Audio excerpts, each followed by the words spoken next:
नमस्कार दोस्तों, इस वीडियो में आप सीटेट 2023 के लिए प्रीवियस ईयर सीटेट 2022-23 के सातवें शिफ्ट जिसकी परीक्षा 13 जनवरी 2023 को संपन्न हुई थी उस पेपर के इंग्लिश पार्ट का कंप्लीट पेपर सॉल्यूशन देखने जा रहे हैं। अगर आप प्रीवियस ईयर सब्जेक्ट वाइज सभी शिफ्टों के कंप्लीट पेपर सॉल्यूशन को डिटेल में देखना चाहते हैं तो इस वीडियो के बाद इस वीडियो का डिस्क्रिप्शन जरूर चेक करिएगा। और अगर आप चैनल पर पहली बार विजिट कर रहे हैं तो इसको सब्सक्राइब करते हुए बेल आइकन को प्रेस कर लीजिएगा। चलिए दोस्तों, आज के इस महत्वपूर्ण वीडियो को शुरू करते हैं। दोस्तों, जैसा कि आपको ज्ञात होगा, इंग्लिश में 15 अंक का पैराग्राफ पर आधारित प्रश्न पूछे जाते हैं जिसका उत्तर आप बड़े आसानी से उस पैराग्राफ को पढ़ करके दे सकते हैं। मेनली हम लोग फोकस करेंगे पेडागोजी पर, क्योंकि अगर आपने इस पर कमांड पा लिया तो आप किसी भी लैंग्वेज के पेपर में 25 से ऊपर बड़े आसानी से नंबर पा सकते हैं। तो चलिए शुरू करते हैं। पहला प्रश्न पूछा गया, the teacher started the day with greet and meet activity in which she asked learners to share an incident that they enjoyed most. This activity will help the learners of first grade 2. यानी कहा यह जा रहा है कि एक शिक्षिका जो कि कक्षा 1 की शिक्षिका है, कक्षा 1 के बच्चों को दिन की शुरुआत करने से पहले यानी पढ़ाने से पहले वह उनके साथ एक एक्टिविटी कराती हैं जिसका नाम क्या है, गीत एंड मीट। इसमें वो क्या कराती हैं, बच्चों को उनका जो सबसे मोस्ट इंजॉयड मोमेंट था उसको, उस इंसिडेंट को वो शेयर करने के लिए बोलती हैं। यानी बच्चे अपने मुख से उसका वर्णन करते हैं। तो इस माध्यम से कहा यह जा रहा है कि कक्षा 1 के बच्चों को इससे क्या हेल्प होगा डेवलप होने में। चलिए चौथे विकल्प से शुरुआत कर लेते हैं। कहा जा रहा है कि introduce a new concept with each other. तो कोई नया कॉन्सेप्ट बच्चे एक दूसरे के साथ शेयर करेंगे तो ये कॉन्सेप्ट नहीं है, बल्कि बच्चा जब अपने आप को एक्सप्रेस करेगा, अपने विचारों को अभिव्यक्त करेगा, तो वहां पर क्या है, वो मौखिक अभिव्यक्ति है। और मौखिक अभिव्यक्ति से बच्चे में क्या होता है, बच्चा एक गुड कम्युनिकेटर बनता है, यानी अपने आप को एक्सप्रेस करने का कॉन्फिडेंस उसमें आता है। ठीक है, तो यहां पर कोई कॉन्सेप्ट नहीं है, बल्कि बच्चा मौखिक तौर पर एक तरीके से अच्छा संप्रेषक बनेगा। तीसरा विकल्प देखिए, कम ऑन टाइम, यानी कि इससे बच्चे समय पर आएंगे। तो ये भी उत्तर नहीं है, क्योंकि समय से कोई लेना देना ही नहीं है। पहला विकल्प देखिए, achieve gross motor skill. Gross motor skill क्या होता है, ध्यान से समझिएगा। दो प्रकार के मोटर स्किल होते हैं।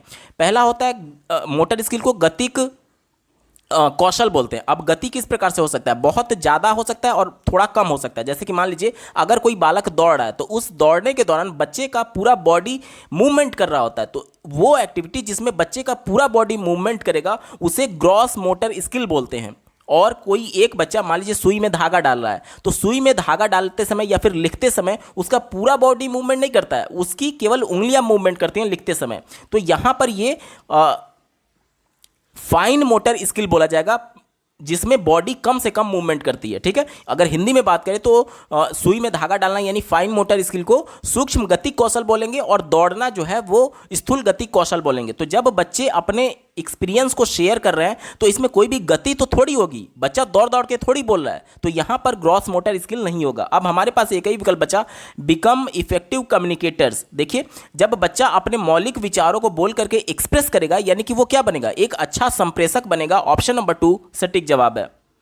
अगला प्रश्न पूछा गया है, which language is acquired unconsciously. Acquired का मतलब होता है अर्जित करना, और अनकॉन्शियसली का मतलब होता है बिना सचेत मन के। यानी कि कहा यह जा रहा है कि निम्नलिखित में से कौन सी भाषा बिना सचेतन, बिना ध्यान दिए बच्चे अर्जित कर लेते हैं। तो ये बच्चे का मदर टंग होता है। बच्चे का जन्म जब परिवार में होता है तो वह अपने आप को भी एक्सप्रेस करना चाहता है, और एक्सप्रेस करने के लिए उसके पास कोई भाषा तो होती नहीं है, तो उसके परिवार के सदस्य यानी कि माता पिता के द्वारा जो भाषा बोली जा रही है, बच्चा उसका हूबहू अनुकरण करते हुए उस भाषा को बोलना सीख जाता है अपने आप को एक्सप्रेस करने के लिए।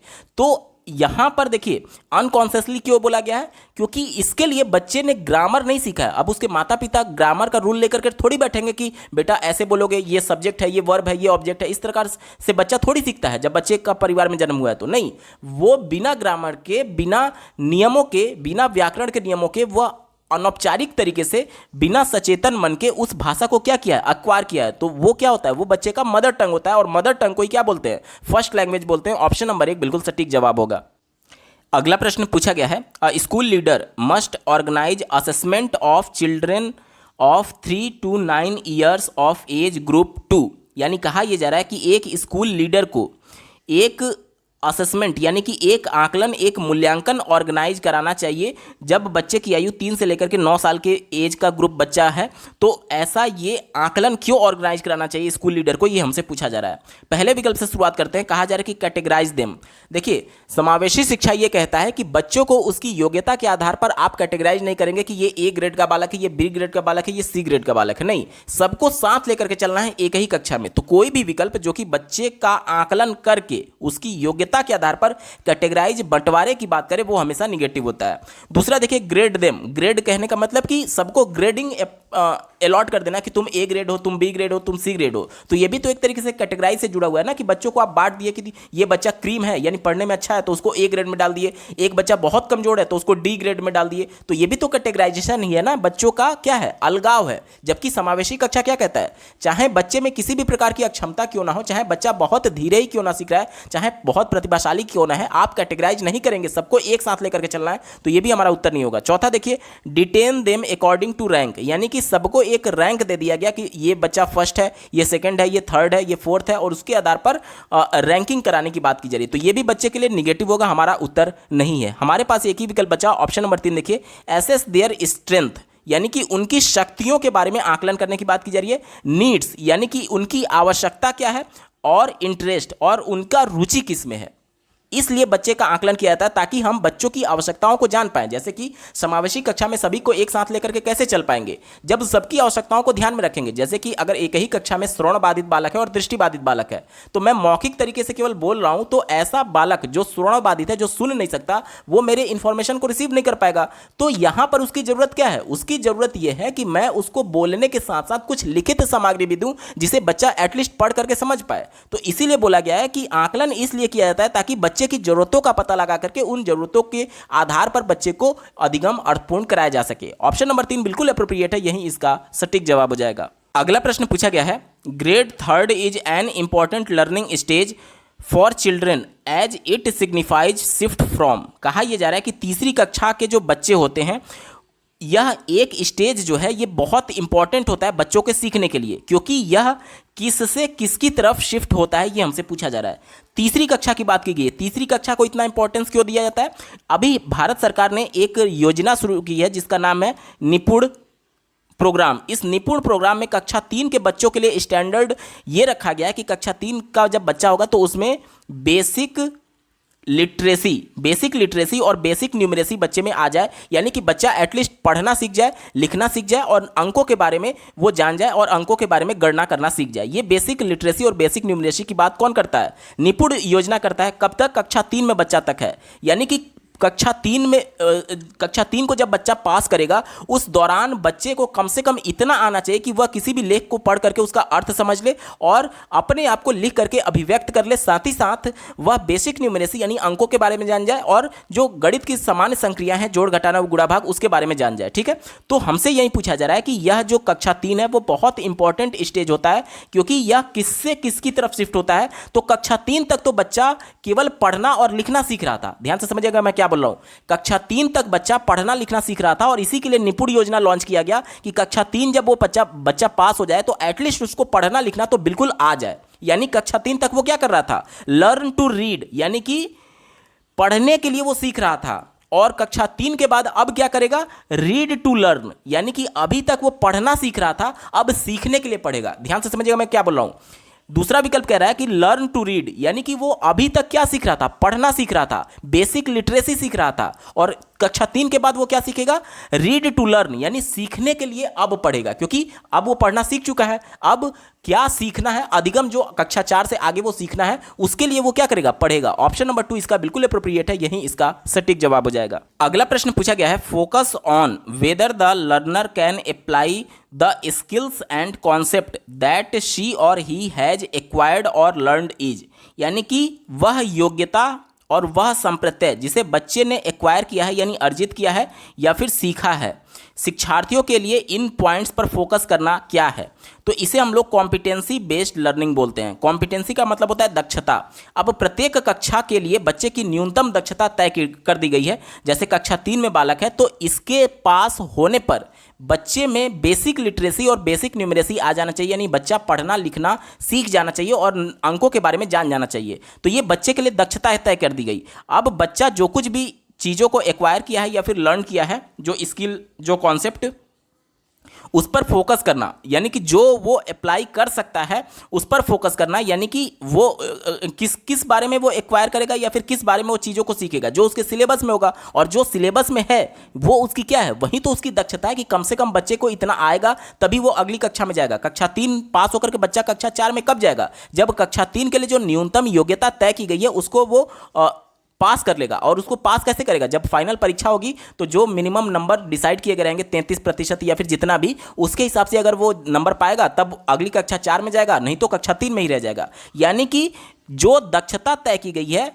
जो कॉम्पिटेंसी तय की गई है, उस पर बच्चा अगर एक्वायर कर लेता है, मतलब कि उसको अगर अर्जित कर लेता है, तब वो अगली कक्षा में जाएगा। यही हमसे बोला जा रहा है कि बच्चा जो नॉलेज को एक्वायर कर रहा है या फिर जो नॉलेज को सीख रहा है, उस कॉन्सेप्ट और उस स्किल को अप्लाई करने पर ज़्यादा फोकस करना चाहिए। ये किस पर फोकस, ये किस प्रकार का लर्निंग है? ये कॉम्पिटेंसी बेस्ड लर्निंग है, दक्षता आधारित अधिगम है। ऑप्शन नंबर 3 सटीक जवाब होगा।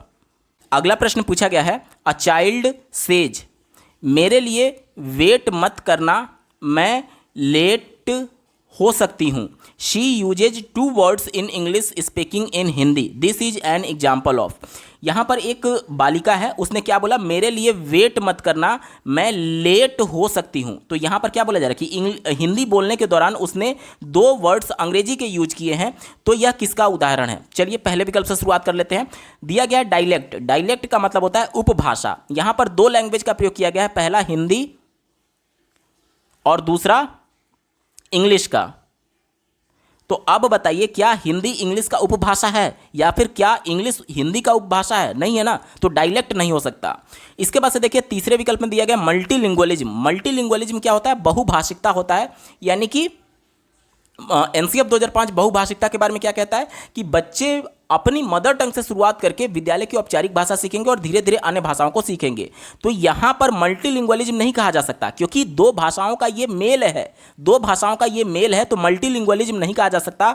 2 भाषा, मल्टीलिंगुअलिज्म ये कहता है कि बच्चे अपनी मातृभाषा से शुरू करके विद्यालय की औपचारिक भाषा की तरफ बढ़ेंगे। यहाँ पर क्या है? 2 भाषाओं का मेल है, तो मल्टीलिंगुअलिज्म नहीं कहा जा सकता। अब हमारे पास 2 विकल्प तो पहले ही कट चुके, अब 2 ही विकल्प बचा, कोड स्विचिंग और कोड मिक्सिंग। इनमें दोनों में एक वर्ड कॉमन है, कोड। कोड क्या होता है? ध्यान से समझिएगा। यहां पर जैसे मेरे लिखा गया, लिए लिखा गया, वेट लिखा गया, ये सब एक कोड वर्ड है। इन सब का एक अपना अलग मतलब है, अपना एक अलग अर्थ है। तो इन्हीं शब्दों को हम लोग कोड बोलते हैं। क्या बोलते हैं? कोड बोलते हैं। अब इसमें जो अलग क्या है? स्विचिंग है और मिक्सिंग है। ध्यान से समझिएगा, ध्यान से समझिएगा। पहले मैं बात करूंगा कोड स्विचिंग की। जैसे आपके घर में जो इलेक्ट्रॉनिक स्विच है, मान लीजिए ये स्विच है, तो इसको जब आप प्रेस करते हैं, यानी कि जब आपने ऑन कर दिया, तब लाइट क्या हो गया? लाइट यहां पर जल गया, यानी कि लाइट ब्लिंक करने लगा। और जब आपने इस स्विच को ऑफ कर दिया, तब क्या होगा? तब ये लाइट ऑफ हो गया। ये लाइट ऑन कंडीशन है, ये लाइट ऑफ कंडीशन है। यानी कि एक समय में या तो ये ऑफ रहेगा या तो ऑन रहेगा, एक समय में या तो ऑफ रहेगा या तो ऑन रहेगा। यही तो स्विच करता है ना। ऐसा थोड़ी है कि एक बार आपने ऑन किया तो ऑफ ऑन हो रहा है, नहीं, वो एक बार में या तो ऑफ रहेगा या तो ऑन रहेगा। इसी को आप इसमें अप्लाई करिए कि एक बार में या तो वो हिंदी बोलेगा या तो इंग्लिश बोलेगा। तो इसको क्या बोलेंगे? इसको कोड स्विचिंग बोलेंगे। यानी कि एक बार में हिंदी और दूसरी बार में इंग्लिश, तो इसको कोड स्विचिंग बोलेंगे। जैसे मैं आपको एक उदाहरण दे रहा हूं, if you will go through all the videos of Career Bit you will get good marks in CTET upcoming examination. मैंने प्रीवियस ईयर सभी प्रश्न पत्रों का सॉल्यूशन करा दिया है। अगर आप सभी वीडियोस को देख लेंगे तो आप बेहतर स्कोर कर सकते हैं आने वाली सीटेट की परीक्षा में। यहां पर देखिए 2 लैंग्वेज का प्रयोग मैंने किया, पहला इंग्लिश और दूसरा हिंदी। एक चीज आपने नोटिस किया होगा कि दोनों लैंग्वेज यूज करने के दौरान जब मैं अंग्रेजी का प्रयोग कर रहा था तो उस समय मैंने कोई भी हिंदी का शब्द यूज नहीं किया, और जब मैं हिंदी बोल रहा था उस समय इंग्लिश का कोई भी शब्द मैंने यूज नहीं किया।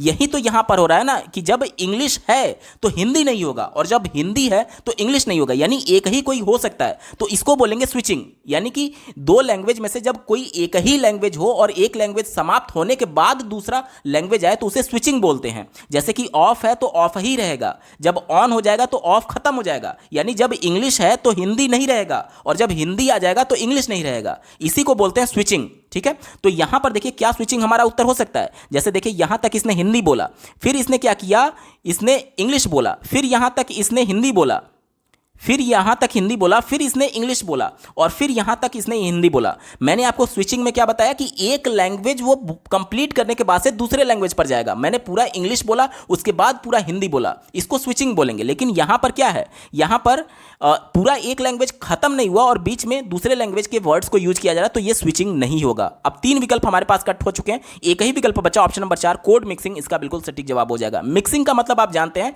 कि चीजों को मिक्स करना, यानी कि देखिए यहां पर ये हिंदी है, फिर ये इंग्लिश है, फिर यहां तक हिंदी है, फिर इंग्लिश है, फिर यहां पर हिंदी है, यानी कि दो भाषाओं के शब्दों को, कोड्स को मिक्स कर दिया गया, यानी Hindi English, Hindi English, Hindi English, Hindi English, इस प्रकार से। तो इसको मिक्सिंग बोलेंगे। और एक लैंग्वेज खत्म होने के बाद से दूसरी लैंग्वेज को जब बोला जाएगा तो उसे स्विचिंग बोलेंगे, यानी एक लैंग्वेज से मैं दूसरे लैंग्वेज पर स्विच हो रहा हूं। ठीक है, तो यहां पर क्या है, यहां पर चूंकि मिक्सिंग है शब्दों का, इसलिए इसे क्या बोलेंगे, कोड मिक्सिंग। ऑप्शन नंबर 4 सटीक उत्तर है।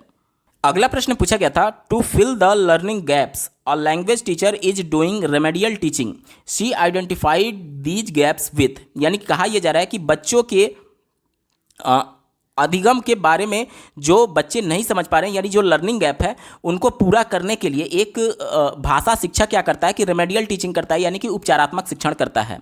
हमसे ये पूछा जा रहा है, she identifies these learning gaps, यानी बच्चों की पढ़ाई में आ रही इन दिक्कतों, बच्चों की समस्याओं को जानने के लिए टीचर ने क्या किया, तो उन्होंने डायग्नोस्टिक टेस्ट किया, यानी बच्चे को कॉन्सेप्ट पढ़ाने के बाद से उन कॉन्सेप्ट में बच्चे को आ रही दिक्कत, उनकी लर्निंग गैप को जानने के लिए बच्चे का जो परीक्षण किया जाता है उसको डायग्नोस्टिक टेस्ट बोलते हैं, यानी निदानात्मक परीक्षण।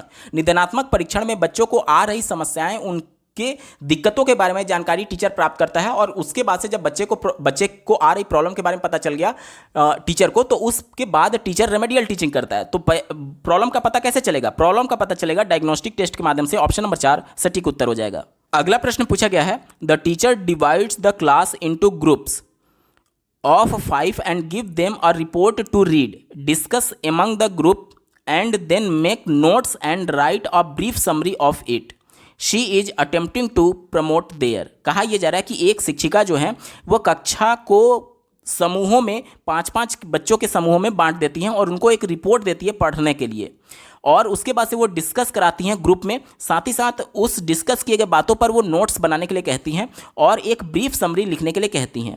तो शिक्षिका जो है वो क्या करने का, क्या प्रमोट करने का प्रयास कर रही हैं। देखिए यहां पर ये तो तय है, बच्चे जब ग्रुप में डिस्कस कर रहे हैं यानी आपस में बातचीत कर रहे हैं, तो आपस में जो वो बातचीत कर रहे हैं वो कौन सी बातचीत करने का कौन सा स्किल है, ये हमसे पूछा जा रहा है। देखिए पेडागोजी में दो प्रकार के स्किल की बात की जाती है, पहला होता है BICS और दूसरा होता है CALP। बहुत इंपॉर्टेंट टॉपिक मैं बता रहा हूं, ध्यान से समझिएगा। BICS का फुल फॉर्म होता है बेसिक इंटरपर्सनल कम्युनिकेशन स्किल, जो कि आपको पहले विकल्प में दिया गया है, और CALP का फुल फॉर्म होता है कॉग्निटिव एडवांस्ड या फिर कॉग्निटिव एकेडमिक लैंग्वेज प्रोफिशिएंसी, जो कि आपको विकल्प नंबर 2 में दिया गया है। यहां पर फुल फॉर्म की मैं बात नहीं कर रहा हूं, यहां पर फुल फॉर्म नहीं दिया गया, यहां पर स्किल की बात की गई है। ठीक है, तो इसको लेकर के कंफ्यूज मत होइएगा कि मैं फुल फॉर्म कुछ और बता रहा हूं और विकल्प में कुछ और दिया है। मैं इसका फुल फॉर्म बता रहा हूं और इससे रिलेटेड ये विकल्प 1 और 2 में दिए गए हैं, यानी ये तो क्लियर हो गया कि पहले और दूसरे विकल्प में से सही होगा, बाकी ये दोनों हमारा गलत हो गया। ठीक है, ध्यान से समझिएगा। BICS क्या होता है, बेसिक इंटरपर्सनल कम्युनिकेशन स्किल, यानी कि जैसे आप अपने माता पिता से बात करते हैं, आप अपने दोस्तों से बात करते हैं, आप अपने किसी सगे संबंधी से बात करते हैं, तो उस दौरान जो आपकी लैंग्वेज होती है वो अनौपचारिक हो सकती है। जैसे कि आप अपने दोस्तों से बात करते हैं तो आप या फिर इस प्रकार के शब्दों का प्रयोग नहीं करते हैं, उस समय आप तू तड़ाक करते हैं, या फिर कुछ ऐसे शब्दों का प्रयोग कर सकते हैं जो कि आप औपचारिक तरीके से विद्यालय या फिर किसी ऑफिस में नहीं कर सकते हैं।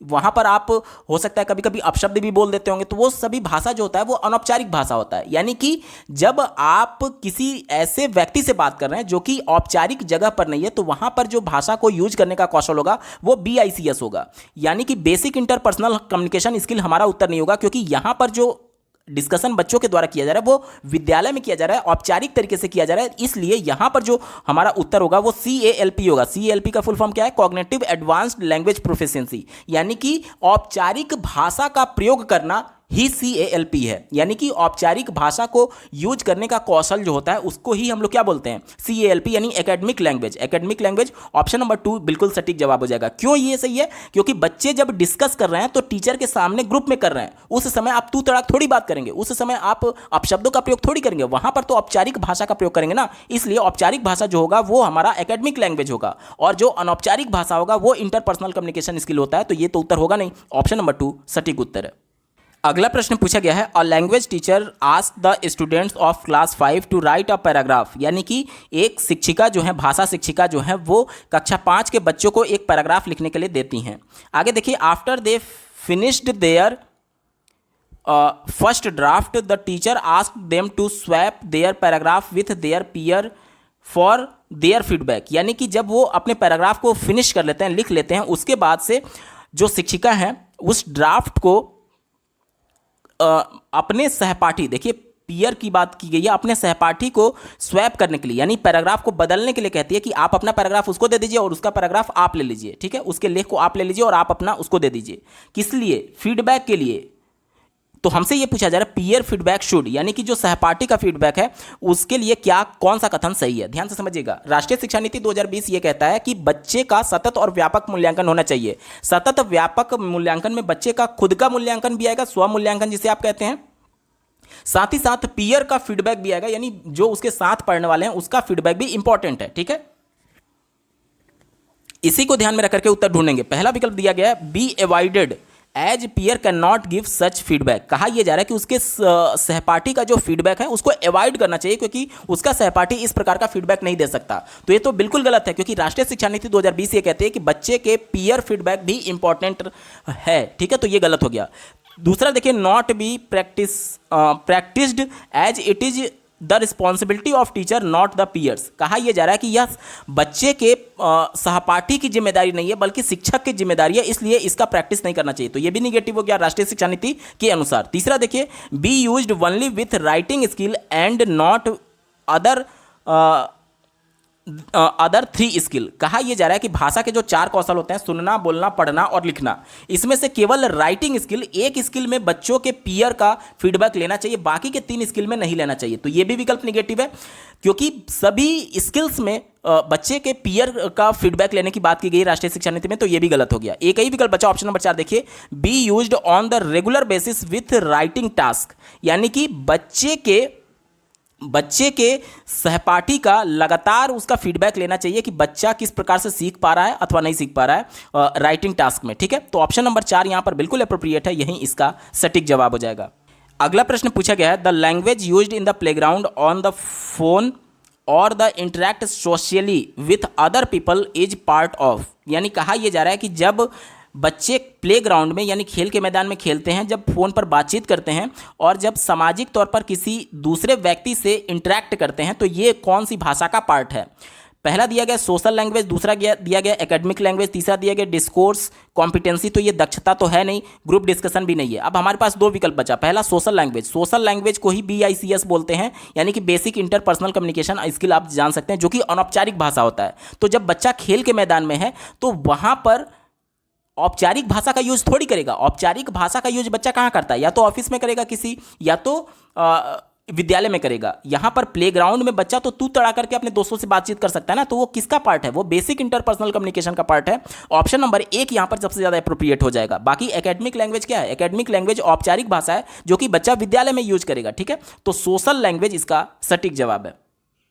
अगला प्रश्न पूछा गया है, a teacher is teaching some selected and graded grammatical item to class 5, which approach is she following in her class, यानी कक्षा 5वीं के बच्चों को एक भाषा की शिक्षिका जो है वह एक सेलेक्टेड ग्रामेटिकल आइटम यानी कि एक चयनित ग्रामर का बच्चे को कॉन्सेप्ट बता रही हैं। तो इस प्रकार का अप्रोच क्या कहलाएगा। देखिए, पहला दिया गया skill based approach. Skill based approach तो तब होता जब बच्चे के स्किल का प्रयोग किया जाता बच्चों को कुछ सिखाने के लिए। तो बच्चे के स्किल का प्रयोग नहीं किया जा रहा, बल्कि ये चयन किसने किया, ये चयन टीचर ने किया। तो ये स्किल बेस्ड अप्रोच नहीं है।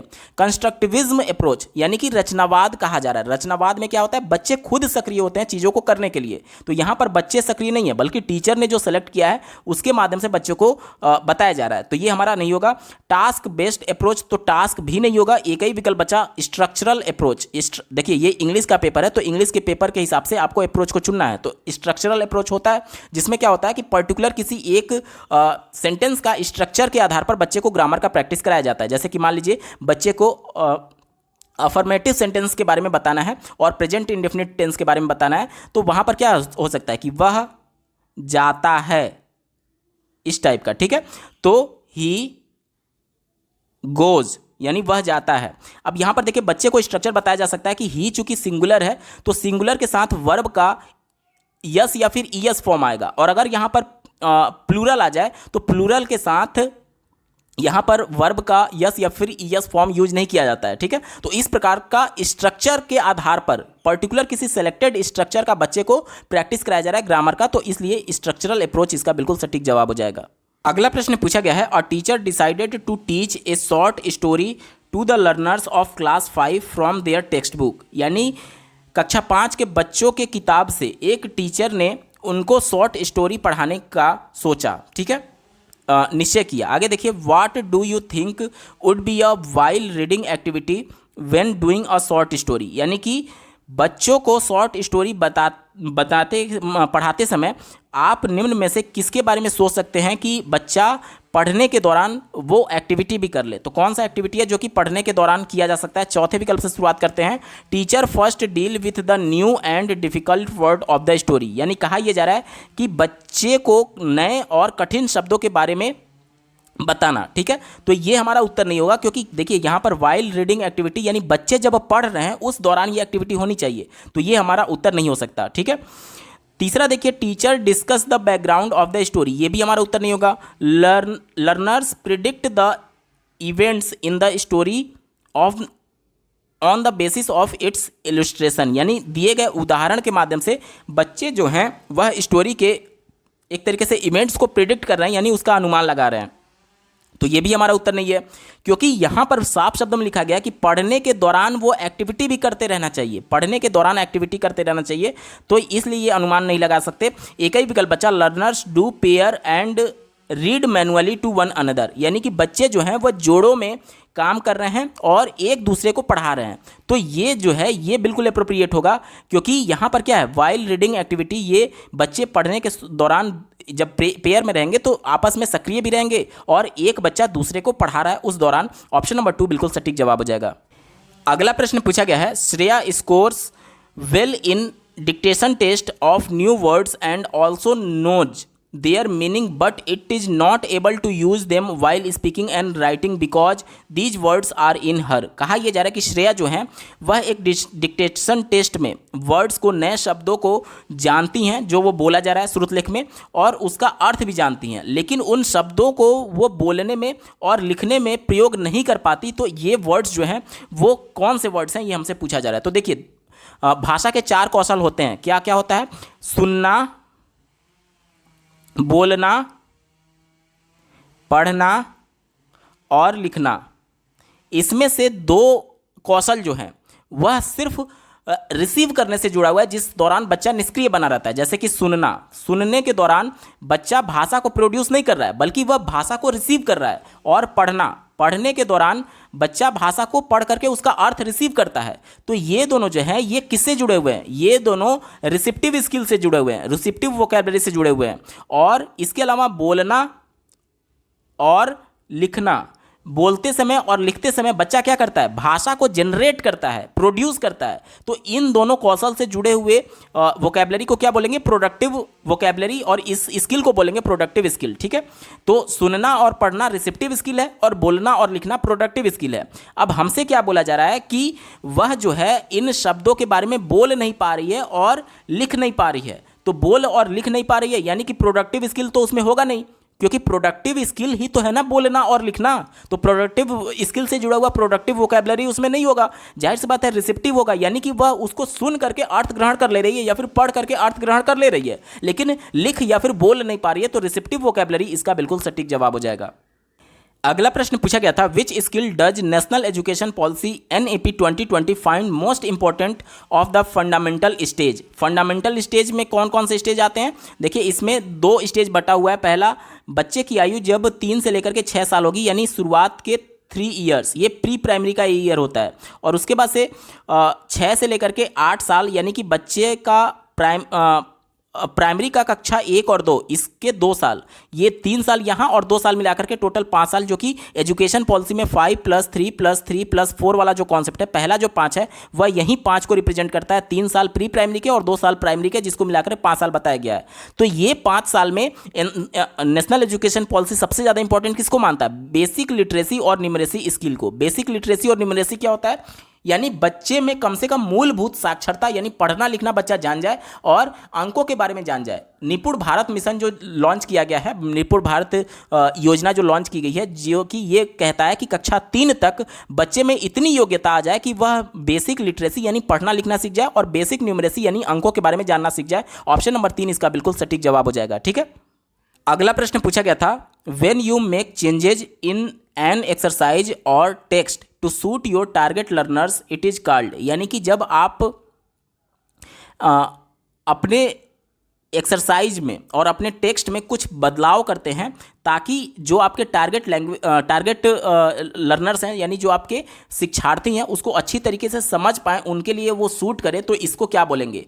तो देखिएगा, अपने को किसी के अनुसार ढालना, अपने को किसी के अनुसार ढालना, इसको क्या बोलते हैं? अनुकूलन बोलते हैं। और अनुकूलन को अंग्रेजी में क्या बोलते हैं? एडाप्टेशन बोलते हैं। ऑप्शन नंबर 2 इसका बिल्कुल सटीक जवाब हो जाएगा। यानी कि टीचर ने एक्सरसाइज को किसके अनुसार ढाल दिया? वह लर्नर्स के अकॉर्डिंग ढाल दिया, यानी कि उन्होंने अनुकूलन करा दिया उस एक्सरसाइज का, किसके लिए? बच्चों के लिए। ऑप्शन नंबर 2 अनुकूलन या फिर एडाप्टेशन सही जवाब होगा।